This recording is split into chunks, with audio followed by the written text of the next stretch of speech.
In today's video, I'm going to teach you how to change issue status in Jira. If you've ever found yourself navigating through your Jira board, unsure of how to transition issues from to do to in progress or done, don't worry, as today I'll guide you through this process with ease.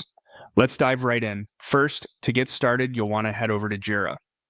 Open your web browser and type in the URL of your Jira instance.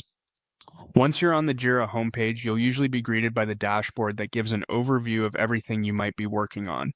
Now, your first point of action will be to navigate to either the Spaces or Projects section, depending on how your Jira is structured. This area acts as your gateway to various projects you are part of, so go ahead and click on it. Now that you're in the Spaces or Projects section, it's time to choose the specific space or project where the issue you want to change is located. This step is crucial as it ensures that you're making progress on the right project, especially if you're juggling multiple at the same time. After selecting the appropriate space or project, the next destination is the board. Click on the board link for the respective project.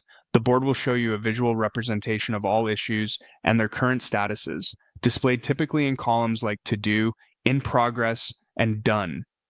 Upon arriving at the board, you'll be able to see all the tasks associated with that particular project.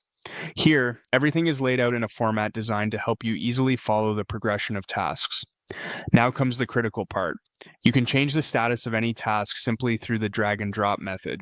Click on the issue you want to change and drag it into the appropriate column that represents the status you want to assign.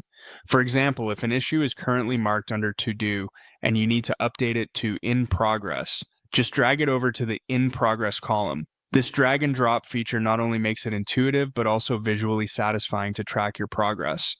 Moreover, by engaging with the board regularly, you ensure that everyone on your team is aligned and updated on the current status of tasks.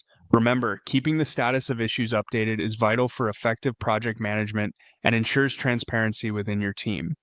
In conclusion, changing the issue status in Jira is a straightforward process once you get the hang of it. By navigating to the right project, accessing the board, and using the intuitive drag and drop method, you can efficiently manage project workflows in no time. Thanks for joining me today, and feel free to reach out if you have any more questions or need further assistance with Jira.